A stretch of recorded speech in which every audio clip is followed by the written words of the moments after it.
오늘 설교 말씀은 민수기에서 우리가 주님의 말씀을 찾도록 하겠습니다. 민수기 12장을 오늘 말씀을 찾도록 하겠습니다. 오늘 설교는 하나님께서 각자에게 주신 은사를 갱시하지 말고 서로 약점 잡지 말라는 것에서 말씀의 훈육을 받고자 합니다. 선포되는 주님의 말씀을 잘 간직하여 여러분의 믿음이 한 단계 더 성숙한 믿음이 되시기를 바랍니다. 서로 간 약점을 잡고 상대를 넘어뜨리는 우리의 옛 성품을 잘 다스리고 숨뿌리 없는 믿음의 생활을 영위해 나가시기를 바라면서 오늘 본설교를 준비했습니다. 오전에 그리스도의 심판석에 대해서 우리가 공부를 했었지 않습니까?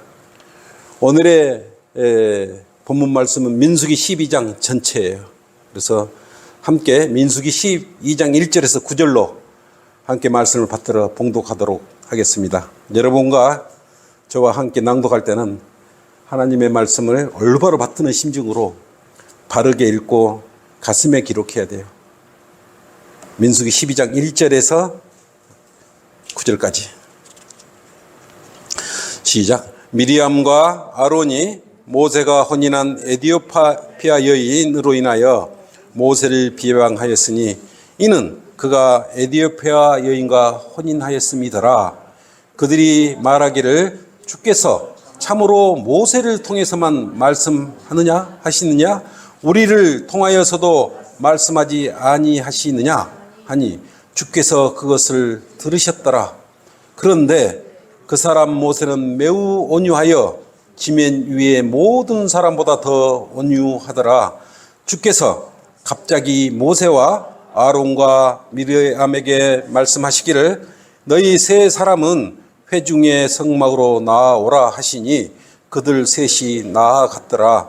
그러자 주께서 구름 기둥 속에 내려오셔서 성막문에 서시고 아론과 미리암을 부르시니 그 두 사람이 나아가더라. 주께서 말씀하시기를 이제 내 말을 들으라. 만일 너희 가운데 선지자가 있으면 나 주가 환상 가운데서 그에게 나를 알게 할 것이요 꿈 가운데서 그에게 말할 것이니라. 나의 종 모세는 그와 같지 아니하나니 그는 나의 온 집에 신실하니라. 그와 내가 대면하여 분명히 말하고 난해한 말들로 아니하며 또 그가 주의 모습을 볼 것인데 어찌하여 너희가 내 종 모세를 비방하기를 두려워하지 않느냐고 하시고 주의 노를 그들에게 바라시고 그분께서 떠나시더라. 아멘. 오늘 말씀의 제목은 약점을 잡았다고 좋아하지 말라. 약점을 잡았다고 좋아하지 말라라는 제목으로 설교를 하도록 하겠습니다. 자, 기름 부어주시도록 함께 기도하겠습니다. 민수기 보면은 참으로 여러분들이 구약이지만 많은 교훈을 얻을 수 있는 것이에요. 이스라엘 민족들이 출애굽을 하는 내내 과정에서 노예 생활에서 탈출하면서 광야 생활을 하면서 민수기에 보면은 불평불만으로 가득 차 있습니다. 수많은 불평불만이 나온 게 우리가 민수기를 보면서 이 그리스도인의 현대 우리 라오디카인의 교회 시대를 살면서 우리가 많이 본받아야 될, 투영해 봐서 우리가 그렇게 하지 않아야 될 그러한 교훈을 받아야 될 것들이 너무나 많이 있는 것이에요.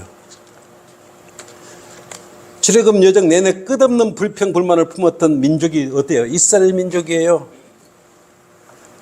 11장에는 뭐라 그랬어요? 예?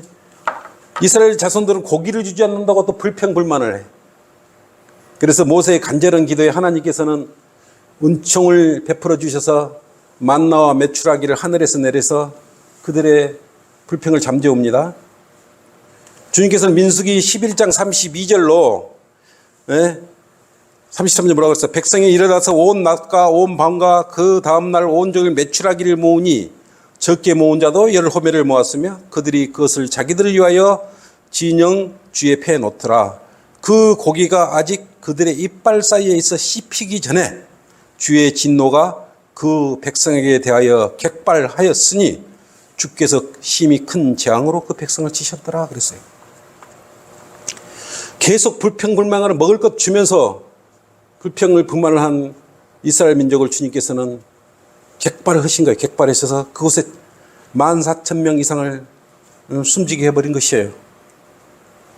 이스라엘 민족의 약점은 뭐예요?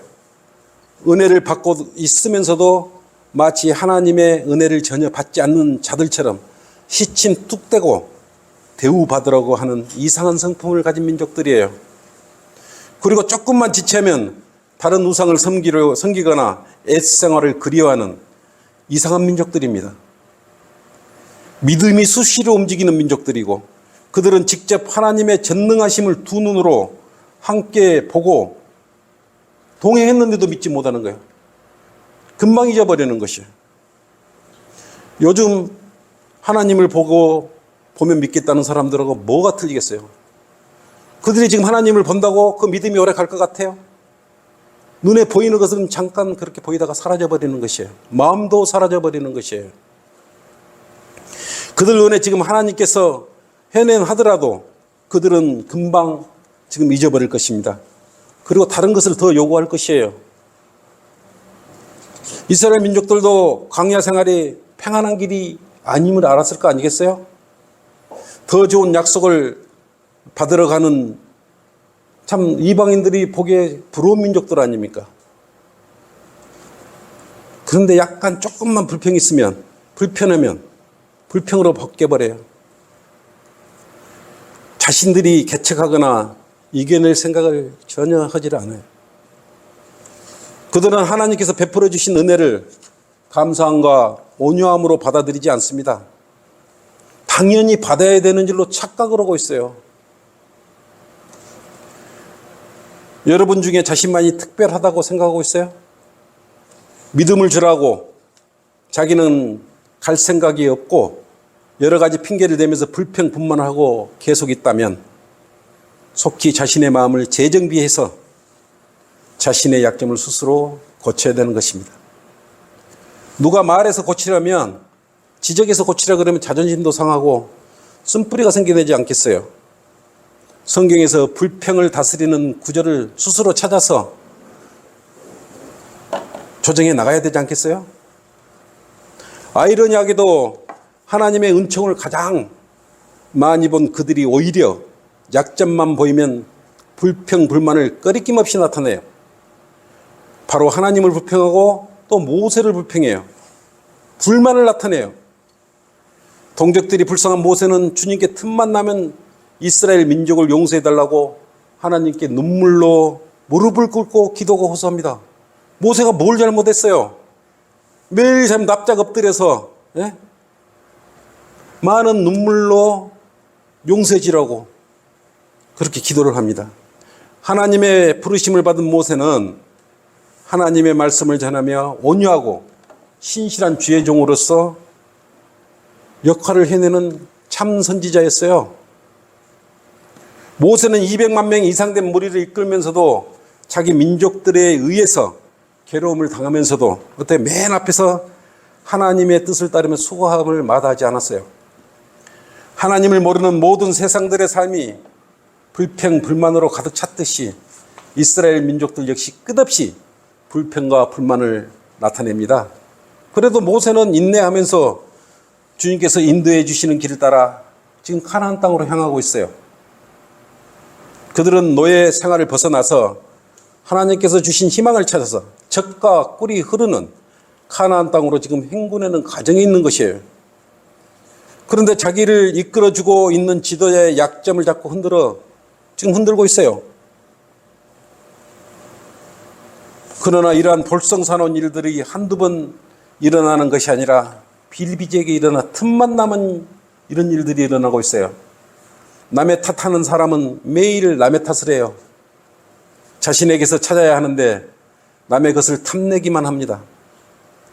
자신을 먹여주고 입혀주고 지켜주고 젖과 꿀이 흐르는 가나안 약속의 땅으로 인도하시는 주님과 모세를 원망하면 되겠어요?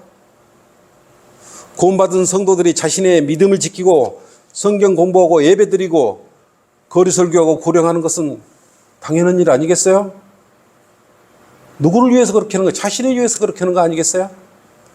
이 희망을 찾아 약속의 땅으로 가는 일이 적은 일이기에 불평불만을 하고 약점을 찾아 실족시키려고 하면 되겠어요? 피로 우리를 사신 분인데 벌써 그런 사실을 잊고 세상 속에 들어가 꿀맛에 빠지면 그의 삶은 무엇이 되겠어요? 무슨 상급이 있겠어요? 전도서 10장 1절로 약제사의 향유에서 악취를 내뿜는 파리들과 같은 것이잖아요.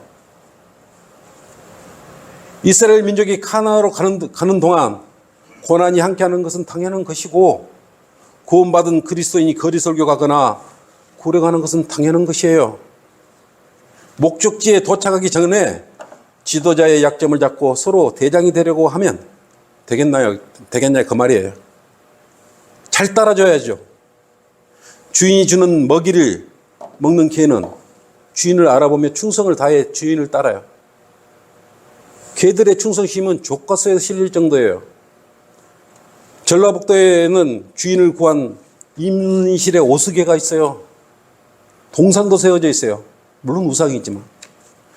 주인이 잠든 사이에 불이 났는데 개가 강물에 들어가 물을 적시고 돌아와 불을 끄고 주인을 구했다고 그러지 않습니까? 사실인지 아닌지는 내가 안 봐서 모르겠어요. 그것은. 은혜를 잊고도 상대의 약점만을 노리는 자들은 이런 오수개보다 못한 자들입니다. 혹시 우리들도 한 몸 한 지체인지도 까먹어버리고 서로 약점 찾기에 눈동자만 마음이 바쁜 것은 아닌지 눈을 감고 자신을 생각해 보시기를 바랍니다.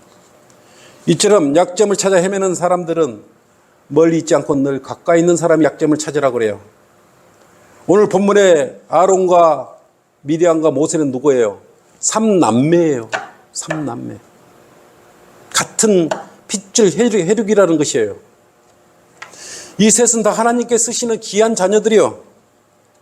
요즘으로 말하면 구원받은 한 그리스도인, 즉 이웃 가족이란 뜻도 돼요. 그렇지 않습니까? 하나님께서는 구원받은 그리스도인으로서 한 지체를 이루는 그리스도인을 각자의 은사대로 사용해요. 지금 이 3남매도 마찬가지로 각자의 역할에 맞게 지금 사용하고 있는 것이에요. 하나님께서 사용하신 그릇은 크거나 적거나 소중하거나 덜 소중해 보이거나 문제가 되지 않아요. 전혀 문제가 되지 않아요. 하나님께서 사용하시고자 하면 그 그릇이 어떤 그릇이든 그 은사에 맞게 하나님께서 사용하셔버려요. 귀한 그릇, 합당한 그릇, 그것은 주님께서 알아서 사용하는 것이에요. 그 기국에 맞게 알아서 사용하는 것이에요. 하나님께서 결정하실 문제라는 것이에요.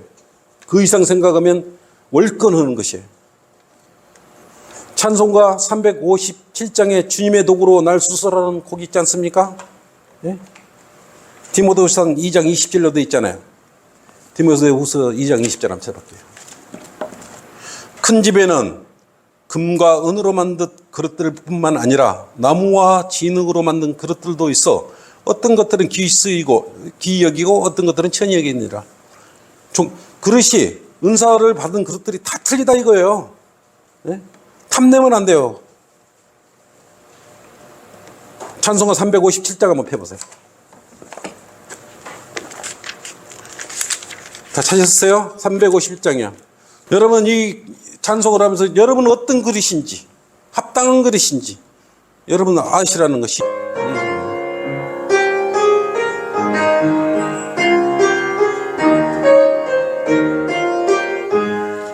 내가 받은 주님의 사랑 나를 통해 흘러갔어.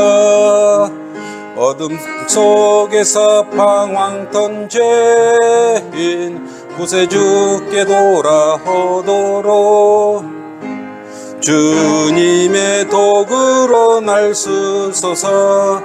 내 소유 내 생명 드립니다. 온 마음 다해 섬기기 원해. 주님의 도구로 날 쓰소서. 4절 가신 나의 주께서 깨끗한 그릇 찾으시네. 귀한 그릇 합당한 그릇 선한 일에 준비되었나. 주님의 도구로 날 쓰소서. 내 소유 내 생명 드립니다. 온 마음 다해 섬기기 원해. 주님의 도구로 날 쓰소서. 여러분은 어떤 도구십니까? 어떻게 쓰임받고 받으려고 여러분은 어떻게 준비되어 있습니까? 본문에서 모세의 약점을 잡아 주님께 고자질하려는 사람이 누굽니까? 지금 자신의 입을 대신해서 하나님의 일을 하는 형인 아론과 하나님을 찬양하는 여선지자인 미리암이에요. 남이 아니에요. 남이 아니에요. 내 형, 내 누이가 지금 모세의 약점을 잡고 자신들이 그 위치를 차지하려고 하는 것이에요. 요즘으로 치면 큰 누나. 그렇죠? 미리암은 큰 누나예요. 예선이지요. 그 다음에 아론은 모세보다 3살이 많아요. 모두 이집트 노예 생활 중에 태어난 사람들이에요. 네? 미리암은 누구예요? 출애굽기 15장 20절, 21절로 여선지자. 최초의 여선지자였어요. 하나님께서 출애굽 때 홍해를 건너서 올 때 뭐라고 했습니까? 탬버린을 치고 영광을 하나님께 드리려고 춤을 추고 그랬죠. 그런데 모든 여자분들이 뒤에 따라서 함께 탬버린을 치고 춤을 추고 그 승리의 노래를 불렀던 것이에요. 그게 미리암이었어요. 또 아론은 누구예요? 아론. 응? 출애굽기 7장 7절에 보면 파라오 앞에 설 때 뭐라 그랬어요? 모세가 80이고 아론이 83세였지 않습니까? 아론은 모세보다 3살 많은 행이었어요. 근데 아론보다 말을 잘해서 모세의 입의 말을 그대로 전하라고 하나님께서 쓰신 거예요, 아론을.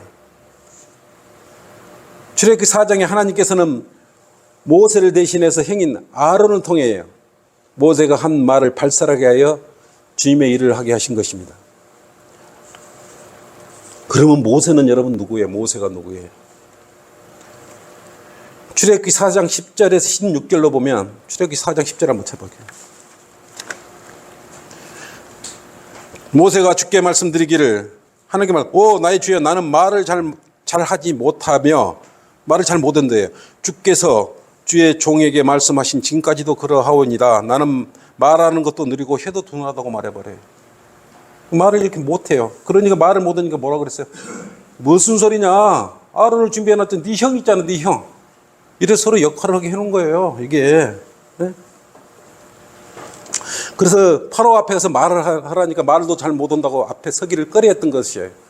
근데 이미 형 아론을 통해서 준비를 다 해놓으신 거 아니에요. 하나님께서는 이처럼 각자의 역할을 하게 준비해 놓으신 것이에요. 각자의 기국이 있어요. 하나님께서는 이럴 줄 알고 말 잘하는 모세 형 아론을 미리 이렇게 준비해 놓으신 것이에요. 모세는 막대기만 잘 사용하면 되도록 하나님께서 모든 역경과 환경을 조성해 놓지 않았습니까? 모세의 그 온화한 믿음이 얼마나 또 우리가 본받으라고 했으면 지금 히브리서 11장은 믿음의 장에 기록되어 있지 않습니까? 하나님의 종으로 온유하고 신실한 믿음으로 우리에게 본을 주시도록 그렇게 기록해 놓으셨어요. 하나님께서는 각 사람마다 특성을 알고 개성 있게 여러분의 각 개성을 알고 사용하고 지금 계시는 것이에요. 그런데 지체의 약점을 잡아서 그 그릇을 못 쓰게 하는 것은 하나님께 불효를 하는 것이에요. 뒷발목 잡으면 그건 불효하는 것이에요. 하나님의 그릇을 깨뜨리는 것이에요. 하나님의 일을 지체하게 만드는 것이에요. 그렇다면 빨리 여러분들 발견해야 되겠죠. 그리고 각자의 역할을 넘어서는 안 되는 것입니다. 그리고 자신에게 주어진 자신의 은사와 주제를 알고 또 열심히 갈고 닦고 순종을 해야 되지 않겠습니까? 하나님께서 결정하신 일에 하나님께서 세우신 종에게 인간의 이상한 생각, 야비한 생각, 즉 그 사람의 실수나 약점을 들춰내서 뜨리려고 한다면 절대로 안 되는 것이에요. 하나님께서는 그러한 말을 듣고 또 흔들리시는 분도 아니에요. 하나님께서 이렇게 선정한 그릇은 결코 후회하지 않아요. 그대로 사용하시는 거예요. 여러분들도 한 교회 안에서, 그리스도 안에서 제 아무리 지체들에 대하여 험담하고 하여도 길을 내어주면 여러분들도 안 되는 것이에요. 또 알라고 해도 안 돼요. 그러한 것에 스스로 길을 막으셔야 마음이 안전하고 평안한 거예요. 서로가 한 식구라고 해서 함부로 말하면 안 되는 것이죠. 서로 가장 가까우니 오히려 침범해서는 안 되는 것들이 있어요. 왜 형제간에 밥그릇 싸움 왜 넘어옵니까? 각자의 은사가 있고 그릇이 있는데 자신에게 분명히 하나님께서 구원받게 하시고 이 자리에 온 것은 분명한 은사가 있다는 것이에요. 하나님께서 어떤 은사가 그건 좋고 이건 나쁘다가 하나님께 들어 사용하는 기구, 그릇은 다 소중한 것이에요. 누군가는 비용을 지불하고 누군가는 밥을 하고 요즘은 이제 밥을 전기밥솥이 하지 않습니까? 누군가는 손맛이 들어가는 반찬을 준비하고 누군가는 차리고 한 식탁에서 하나님께 감사기도 하고 누군가는 전도지를 접고 누군가는 구령하면서 하나님 아버지께 영광을 드리고 있다면 누구의 기쁨이 되겠어요? 자신의 기쁨입니까? 당연히 우리들의 아버지신 하나님께서 기뻐하지 않으시겠어요? 서로 약점 보이면 물어뜯고 헐뜯고 수군거리고 자리를 넘보는 것이 절대 아니라는 것이에요. 그러한 일들은 마귀들이 하는 일들이에요. 민수기 26장 59절에 보면 암남의 아내의 이름이 요케벳이에요. 요케벳. 그래서 이 셋은 레이의 딸이죠. 이집트의 모세와 아론과 미리암을 낳은 것이에요. 형제들에게 이렇게 약점을 그렇게 보고 있어요. 예? 미리암과 아론이 모세가 혼인한 에디오피아 여인으로 인하여 모세를 비방하였어. 어떻게 자기 지금 앞장서서 진두지휘하고 있는 아론이 모세를 비방해요? 미리암도 비방을 해요. 지체가 약하더라도 걱정할 필요 없습니다. 여러분은 그냥 기도해 주면 돼요. 저 지체가 왜 저리 믿음 생활을 왜 저렇게 하지? 우리가 관여할 부분이 아니에요. 그거는 하나님께서 다 보고 있어요. 아까 말했죠. 그리스도의 심판석에 되면 숨길 곳이 없어요. 다 드러내야 하고 자신이 주님 앞에서 고백해야 돼요. 내가 한 일을 다 낱낱이. 구원받은 그리스도인은 그렇게. 구원받지 않은 사람은 어디로 가요? 백보자 심판에 가서 둘째 사망, 불못에 들어가 버리는 것이에요. 그건 우리하고 관계없는 사람들이에요.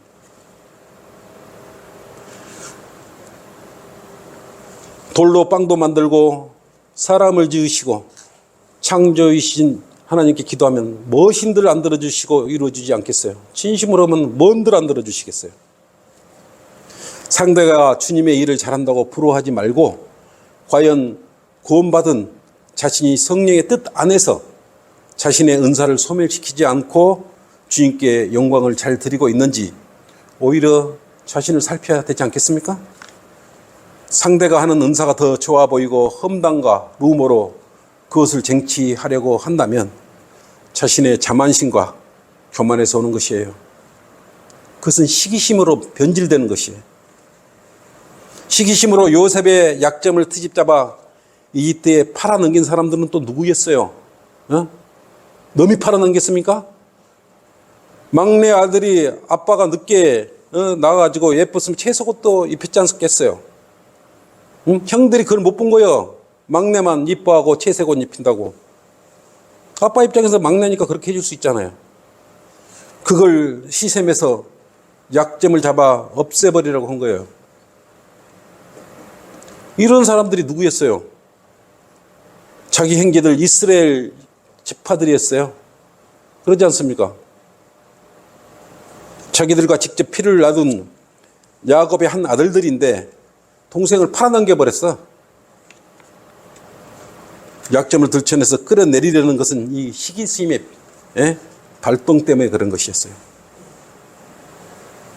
동생 야곱을 죽이거나 팔아서라도 칭찬받는 채색 옷을 옷 입은 동생을 제거하려고 해서 무심코 한 칭찬에서 발동된 시기심은 형제들끼리 동생 요셉의 약점 잡기에 의기투합했어요. 서로 간에 형제들끼리 다 그랬어요. 구더기에 넣어버리자. 함께 다 가담했지 않습니까? 여러분은 성도들끼리 시기하지 않는 그런 성도들 한 지체가 되어야 되는 것입니다. 식구들끼리 약점이 보이면 속으로 캐제를 부리고 기회가 왔다고 착각한다면 그것이 무슨 그리스도인의 가족입니까? 교회 나와 봉사도 하고 함께 식사도 하고 커피도 함께 하면서 존귀하신 하나님을 찬양하기도 지금 바쁘지 않습니까? 하나님께서 문제 삼지 않으시면 문제가 될 것이 없어요. 하나님께서 기록하신 성경대로 믿음의 생활을 하고 있다면 문제가 없는 것입니다. 본문에 지금 두 사람, 아론과 미리암은 하나님의 신성과 인성을 착각하고 있어요. 착각하고 있어요. 얼마나 전제 마음까지 다 깨트려 보고 있는데 시샘한다고 그걸 약점 잡았다고 그것을 뭐 좋게 생각하고 그럴 뿐이라고 착각하고 있는 것이요. 하나님의 경륜은 뭐예요? 하나님께서 주인공이셔요. 하나님의 계획대로 이 세상과 우주를 경영하시는 것이에요. 우리 인간도 그 안에 포함되어 있는 것이요. 우리도 경륜의 대상일 뿐이에요. 본문 12장 2절로 그랬지 않습니까? 뭐라 그랬어요? 그들이 말하기를 주께서 참으로 모세를 통해서만 말씀하시느냐? 우리를 통하여서도 말씀하시지 않겠느냐 하니 주께서 그걸 들었어. 네? 약점을 잡았어. 이방인, 아프리카 여인하고 이렇게 쿠스 여인하고 결혼했다 이거예요. 에디오피아 여인하고 결혼했어.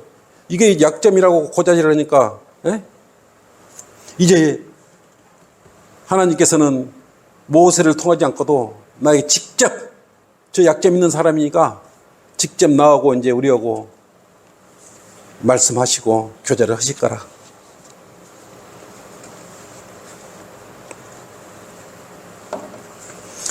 자신의 주제를 모르는 거예요. 자신의 기국을 모르는 거예요. 자기의 그릇, 금그릇이 은그릇인지 질그릇인지 모르는 것이요.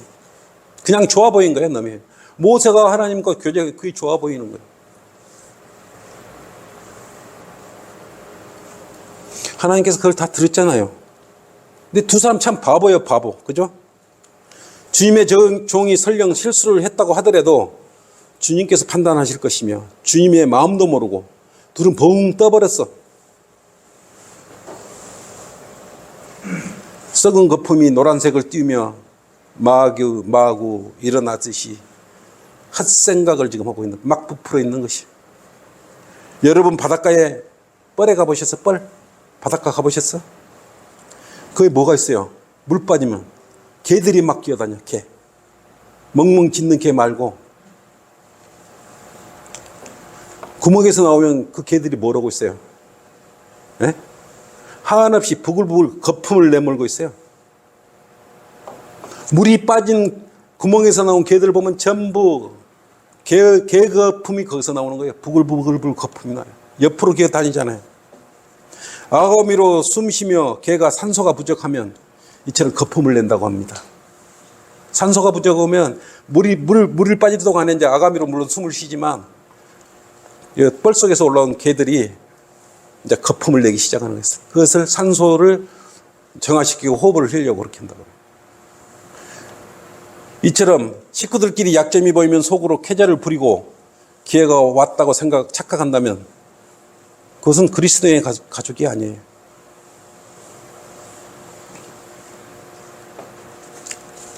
하나님을 사랑하는 마음이 부족하거나 이웃인 성도들을 사랑하는 마음이 부족하면 약점 잡기에 골몰한 이상한 그리스도의 취하는 모습과 개들의 모습하고 똑같은 거예요. 이제 아론이 요즘 말로 이랬을 거 아니겠어요? 뭐라고 그랬을 것 같아요, 아론이? 자기 누나한테다가 미리암 누이야, 모세 아우가 얼굴이 시커먼 아프리카 이방 여인과 결혼했으니 거룩하신 하나님께서 이제부터는 모세를 통하여 말하지 않고 직접 나에게 말할 것 같으니까 이제 모세의 동생의 시대는 끝났어. 이제 나의 시대가 왔어. 착하고 두 사람은 얼마나 기뻤을까요? 놈이냐고, 놈. 응? 그게 둘이 완전 착각한 거죠. 하나님의 마음도 모르고 하나님께서 어떤 사람을 찾아 사용하는지도 모르면서 둘이 붕 헛생각을 가졌을 거 아니겠어요? 네? 하나님께서는 시대에 따라 어떤 기국의 그릇을 사용하시는지 하나님의 마음을 모르고 이 둘은 김칫국부터 먼저 마시고 있는 것이요. 자신들이 말을 잘하니까 또 여선지자니까 또 모세의 약점으로 이제는 하나님께서 자신들에게 모세가 했던 일들을 맡기실 것이라고 헛된 망상을 갖게 돼요. 인간이 하나님의 마음을 알 수 있어요? 여러분 하나님 마음 알 수 있어요? 인성은 더러운데 온유함으로 포장하여 설교만 잘하면 하나님의 쓰임을 받는 것입니까? 사람들 잘 웃기면 목사하는 것이고 하나님의 일을 하는 것이에요? 하나님의 뜻은 뭐예요? 성경에 기록된 대로 하나님의 말씀의 뜻을 실행해야 하는 것입니다. 실행하지 않고 말만 하고 있으면 누가 지옥에 가는 혼들을 구령합니까?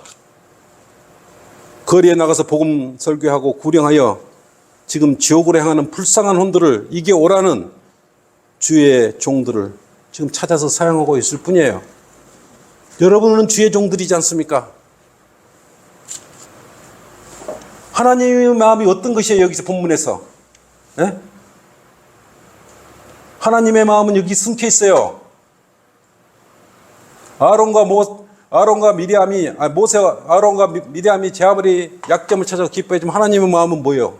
예? 민수기 12장 3절 한번 봐요. 여기 가로로 돼 있어요. 가로. 그렇죠. 가로는 하나님의 마음이 여기 숨겨져 있는 거예요.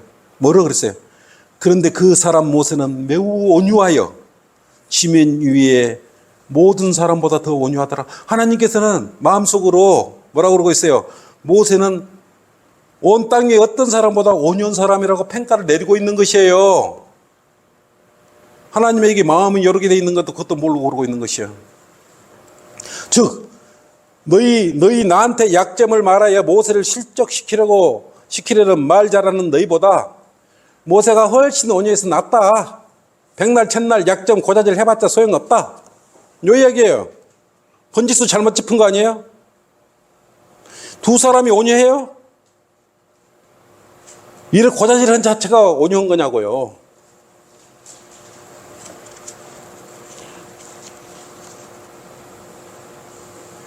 하나님께서는 욥처럼 의롭고 겸손하고 모세처럼 온유한 자를 사용하시는 걸 알아요. 온유한 자를 사용하셔요. 자신들이 온유하지 못하면서 온유한 모세의 약점을 붙들고 늘어진다면 하나님께서 좋아하시겠냐고요. 사람들의 마음과 모든 것을 다 아시는 분에게 상투적인 말로 주님의 마음을 차지하려는 속된 근성은 하나님 앞에 결코 통하지 않는 것이에요. 그렇다면 하나님께서 모세를 칭찬하시는 온유는 무엇입니까? 온유가 뭐예요? 온유는 신실함이 포함된 거죠. 근데 모세가 처음부터 온유한 사람이었어요? 하나님께서는 왜 온유를 1순위로 말씀하시면서 그 두 사람 아론과 미리암의 말을 불쾌히 여겼을까요? 왜 그랬을까요? 온유의 뜻이 뭐예요? 온전히 하나님으로 인해서 겸손해지는 것, 하나님의 말씀을 온전히 따르는 것, 순종하는 사람이기 때문에 그런 사람을 온유한 자라고 모세를 높게 평가하는 것이에요. 그래서 온유한 자는 상대의 약점이나 약한 것들을 들춰내서 자기에게 유익을 취하려고 하지 않는 성품을 말하는 것이에요. 그런 성품을 갖고 있는 사람이 온유한 자예요. 남의 약점이나 이렇게 비밀이나 이런 걸 캐내려고 하지 않고 덮는 사람이, 그 온유한 사람이. 그래서 온유가 얼마나 좋은 것이냐, 하나님께서 선물을 주셔요. 온유한 자한테는. 마태복음 5장 5절에 뭐라 그랬어요? 온유한 자는 복을 주신다고. 온유한 자는 복이 있다 그랬어요. 시편 37장 11절 33절로는 뭐라 그랬어요? 온유한 자는 땅을 유업으로 받는다 그래서 유업으로 준다 그랬어요. 시편 37편 11절 37편 11절로 그러셨죠. 11편으로 그러셨죠. 온유함은 이처럼 복과 유업, 즉 땅과 재물도 주시는 것이에요. 그래서 여러분 온유함을 배워야 돼요. 온유함을. 온유의 뜻은 원어는 뭐예요? 헬라어 원어는 뭐였어요? 예? 프라우스예요. 프라우스. 원래 이 단어는 야생동물에 적용됐던 그런 단어예요. 이 야생동물들 난폭고 거칠지 않습니까? 이런 성격들이 길들여져. 그리고 부드럽고 순정적으로 변화하는 것. 이런 뜻을 갖고 있는 것인데 겸손하게 변해서 순종하고 복종해 하는 이걸 보고 온유한 성격으로 성품이라 그래요. 그러니까 우리 이 말의 뜻을 잘 이해를 해야 되는 것이에요. 그래서 남을 위해 감사도 하고 봉사도 한다는 뜻도 이 안에 포함되어 있는 것이에요. 온유란 뜻 안에. 즉 온유란 하나님으로 인해서 해야 돼요. 성품이 바르게 다듬어지고 거룩한 성품에 가깝게 변화됨을 나타낸 사람, 가지고 있는 그 성품, 변한 성품을 온유한 성품이라고 그러는 것이죠. 인간적으로 만들어진 성품은 온유한 성품이 될 수가 없어요. 하나님에 의해서 길들여진 성품이 온유한 성품이에요. 여러분도 구원받기 전에는 세상 속에서 육신의 성품을 죽이지 못하고 마음대로 하고 싶은 대로 성내고 술 먹고 고함치고 분별 없이 거칠게 살았지 않습니까? 이렇게 안 산 사람 있어요? 다 거칠었죠? 대부분의 그리스도인들의 성품은 고집이 세고 길에 안 들여진 망나니처럼 살다가 주님 앞에 납작 엎드려서 구원받은 후 온순해져서 하나님의 말씀에 복종하고 노력하고 순종하는 사람들이에요. 그래서 다 보면요, 그리스도인들 욱하는 성질들 다 가지고 있어요.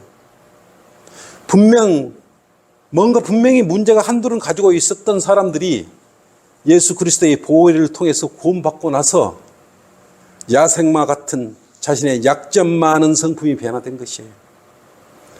구원받기 전에 우리가 모든 성격들이 다 약점들이, 사실은 그건 전부 약점들이었어요.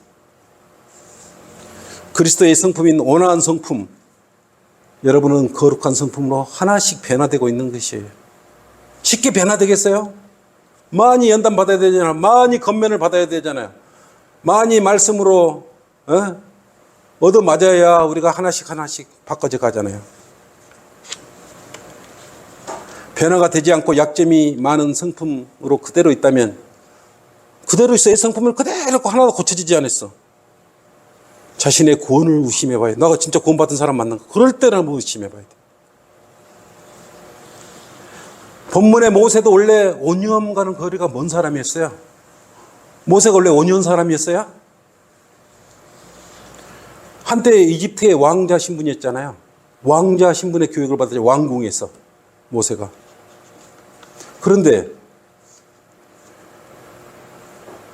왕궁에서 이렇게 나와서 거닐다가 이집트인들의 유대인을 차별하고 폭행한 것을 봐요. 그래서 모세가 격노를 해버리죠. 그리고 두 이집트인을 죽여버립니다. 그리고 이집트에서 미디안 땅으로 떠나가 버렸어요. 출애굽기 2장 11절에서 12절로 가버렸어요. 이런 모세가 온유합니까? 전혀 온유한 거는 뭔 살인자였잖아요, 살인자. 근데 하나님께서는 지금 온유하다고 말을 하고 있어요. 그러나 하나님께서는 그것에 개의치 않으시고 약점으로 여기지 않으셨어요. 왜 그랬을까요? 모세가 한 행위는 뭐였어요? 자기 민족들을 우습게 알기 때문에 거기에 대한 의를 행한 것이죠. 살인사건 후 미디안에서 40년 세월을 보내다가 하나님의 부르심을 받게 돼요. 이때 미디안으로 도망가서 모세는 누구를 만나게 돼요? 우물가에 시포라를 만나게 되죠. 그리고 40년 만에 다시 받게 된 모세는, 하나님의 부름을 받게 된 모세는 이스라엘 백성을 데리고 출애굽을 지금 하고 있잖아요. 그 불같은 성격이 거기서 또 나타나요.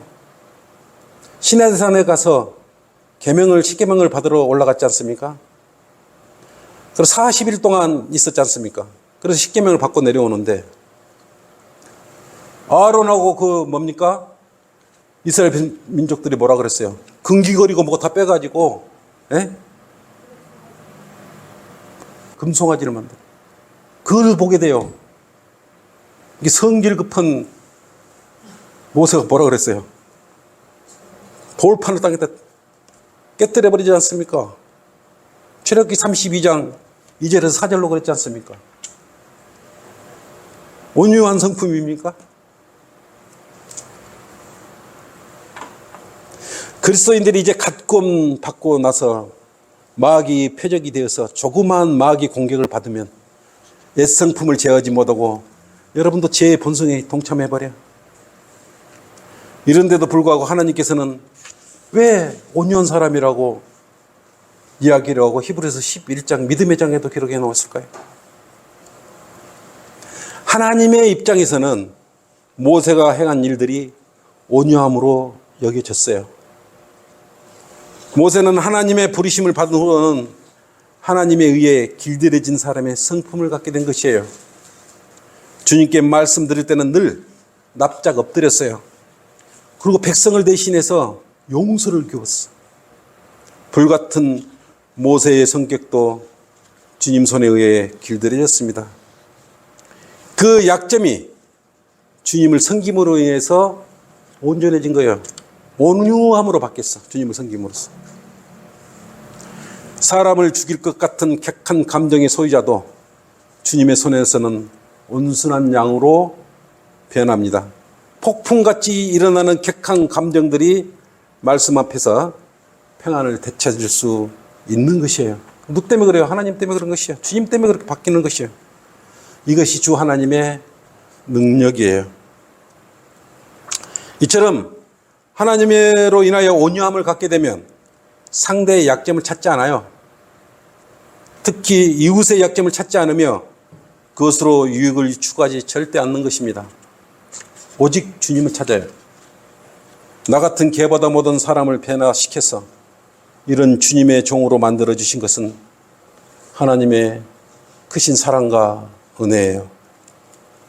갈라디아서 5장 23절에 성령의 9가지 중에 온유함이 들어있어요. 우리 인간을 통해 나타나는 하나님의 속성 가운데 하나가 온유함이에요. 온유함. 그리스도인은 하나님께서 주신 은사에 순종할 때 비로소 하나님의 영광을 드러내는 그러한 존재로 살아가게 되는 것이에요. 결국 모세는 성령이 충만한 사람입니다. 하나님께만 충만한 사람이었어요. 온유한 자는 결코 상대의 약점을 잡지 않고 트집 잡지도 않고 그것을 사용하여 이익을 취하려고 하지 않는 성품입니다. 온유함은 하나님 앞에서 가장 낮은 모습을 보였을 때 그때 온유함으로 변해요. 하나님 앞에서 정말로 잠잠할 수 있는 겸손이 온유. 이것을 알으셔야 됩니다. 결국 하나님께서 모세가 온유하다고 말한 것은 하나님 앞에 자신을 드러내지 아니하고 순종하고 하나님 말씀에 잘 경청하고 다른 것을 두고 말씀하신 것이에요. 약점을 들춰내기보다는 기도하고 의를 향하여 주님을 높여드린 산물이 온유함으로 습성이 바뀐 거예요. 여러분도 그렇게 바뀌어야 돼요. 결론입니다. 주님께 온유함으로 여러분도 인정받도록 열심히 노력해야 돼요. 온유함은 믿음이 약해질 때 약점이 나타나고 깨뜨리지 못하게 하는 강력한 방패막이가 됐어요. 아까 아론과 미리암이 고자질해도 모세는 온유하니라. 너희 둘을 거짓말해야 필요 없어. 이렇게 했듯이 여러분은 온유함을 갖도록 주님의 성품을 닮아가도록 성령의 열매 중에 하나인 온유함을 갖춰야 되는 것입니다. 너희가 내 종 모세를 비방하기를 두려워하지 않느냐? 함부로 말해도 두려워하라 이거예요. 하나님께 쓰임받는 종들인 여러분은 온유하고 신실해야 돼요. 하나님께 쓰시는 종들을 두려워하라고 말씀하시며 비방하기를 두려워하라고 지금 말씀하고 있어요. 근데 어떻게 됐어요? 그대로 끝냈습니까? 미디암은 끝내 저주를 받았어요. 여선지자인데 저주를 받았어요. 여선지자일지라도 하나님의 종의 약점을 찾아서 좋아하고 이익을 보려고 한 그에게 오히려 고난이 닥쳐와 버렸어요. 민수기 12장 10절 11절로 문둥병이 여선지자에게 심판으로 내려와 버려요. 결국 약점을 찾아 좋아하고 자신의 유익을 구하려던 미디암은 13절에 뭐라 그랬어요? 네? 13절에 뭐라 그랬어요?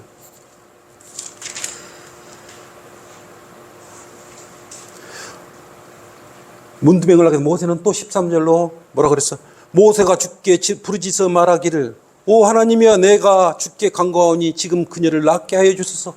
모세는 이런데도 또 자기 누이를 낫게 해달라고 그래요. 이게 온유한 성품이 아니면 어떻게 이렇게 할 수가 있겠어요? 같은 형제라도. 그래도 간청은 듣고 나서 뭐라 7일간은 진영 밖에 가둠을 당하고 7일이 지난 후에 다시 받아들입니다. 결국 이 일로 백성이 이동을 못했어요. 지금 출애굽 여정으로 가나안 땅을 가고 있는데 지체를 하고 있는 것이요. 미리암이 모세로 인하여 다시 받아지고 하롯세를 떠나 파란강야로 나갑니다. 이게 상대방의 약점을 그리스도인끼리 약점을 잡으면 하나님의 일을 지체한다고 생각하시면 되는 것이에요. 그리스도인이라고 하나님의 종들을 함부로 약점을 잡고 좋아하지 말라는 것이에요. 하나님의 일이 지체가 되어버려요. 그 책임은 누가 져야 돼? 여러분이 져야 돼. 함께 마귀를 대적하고 하나님께 순종함으로써 모세처럼 온유한 성품으로 주님을 따라가면서 이 험난한 세상을 믿음으로 함께 승리하기를 바라면서 이 설교를 마치도록 하겠습니다. 수고하셨습니다. 자, 기도하겠습니다.